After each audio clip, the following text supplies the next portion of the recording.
Three, two, one. Hello guys! Welcome ulit sa aking vlog. So for today's video, tayo po ay magluluto ng tokwa. Hindi pala, gagawa pala tayo ng tokwa.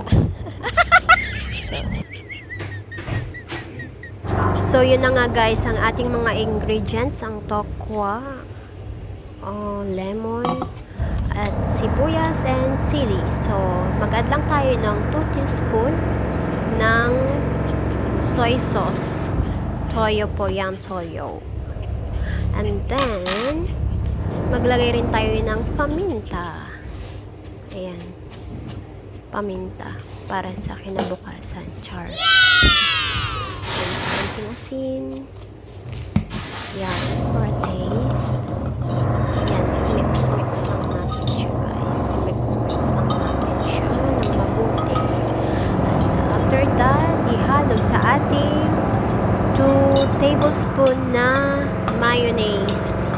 Yarn, ganun. I-mix-mix lang natin silang lahat hanggang sa maghalo-halo na, ganun.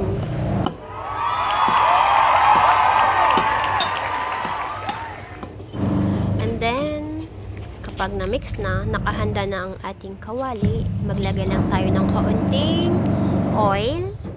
Ayan, oil para maluto ang ating sibuyas. Lagay ang ating sibuyas.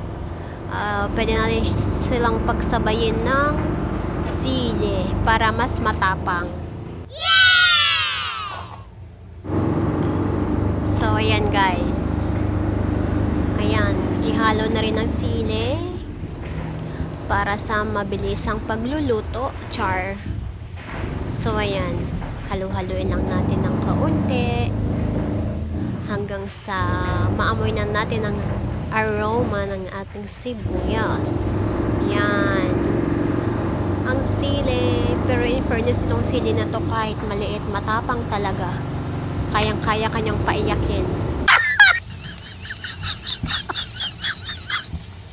Ayan, ihalo-halo na lang natin siya hanggang sa magsawa na lang ulit siya.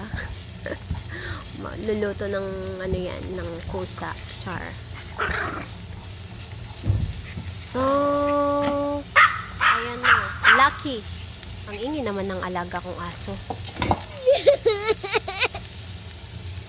So, ayan na. Ilagay na natin ating piniritong tokwa at hinaluan ko na rin siya ng kaunting breast chicken. Ayan. Halo-haloin lang natin hanggang sila ay mag-welcome bind na sinitawan. So, yun guys, look at that. Diba? Parang ang perfect ng kulay. Wow. So, ilagay na natin ang ating pinaghalo-halong mayonnaise, lemon, salt, and ano pa ba yun? Nakalimutan ko. Soy sauce and pepper. So, yan guys. I'm ready to serve na. Thank you for watching.